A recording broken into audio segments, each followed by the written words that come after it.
En cuanto Nightwish lanzó Amaranth, la sección de comentarios se llenó de fanáticos llorando por Tarja. Esto no es Nightwish. Tuomas arruinó la banda. Devuélvanos a nuestra diosa. Y mientras tanto, Annette sonreía en los videoclips, sin saber que acababa de convertirse en el blanco de medio internet. Cuando las redes sociales empezaron a crecer, los fans llevaron su cruzada a todos lados. En Facebook aparecían comentarios como "Tarja is the only true Nightwish voice", "Annette killed the magic", "Bring back Tarja or we riot". En Twitter, cada publicación de Annette recibía respuestas como "You're ruining Nightwish", "You can't sing Ghost Love Score", "Tuomas, what were you thinking?".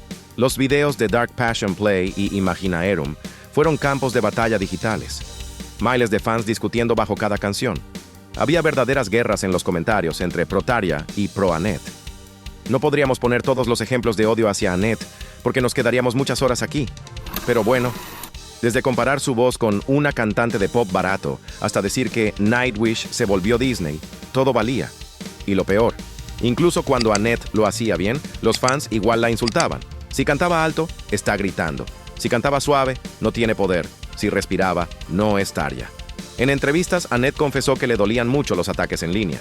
Dijo que no entendía por qué tanto odio, si ella solo hacía su trabajo con pasión. En una ocasión mencionó: "No soy Tarja y nunca quise serlo. Solo soy yo, Tuomas". Por su parte, reconoció en entrevistas que la transición fue brutal y que Internet amplificó todo el drama. La gente no estaba lista para aceptar un cambio tan grande, y las redes no ayudaron. Años después, muchos fans admiten que fueron demasiado duros con ella. Pero los videos antiguos siguen ahí, con comentarios tipo "No la soporto". Tarja es única e irrepetible. Annette fue el peor error de Nightwish.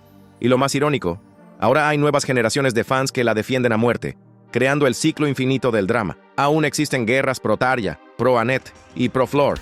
O sea, el odio se hereda como si fuera una tradición familiar del metal. Así que sí, el odio hacia Annette fue real y salvaje. No porque fuera mala cantante, porque no lo era, sino porque se atrevió a cantar en el trono de una diosa intocable. Las redes solo hicieron lo que mejor saben: amplificar el ruido y alimentar el fuego. Y lo curioso es que, al final, todos esos comentarios solo hicieron una cosa: hacer que más gente buscara sus canciones para ver de qué tanto se quejaban. O sea, Internet la odió, pero también la hizo inmortal.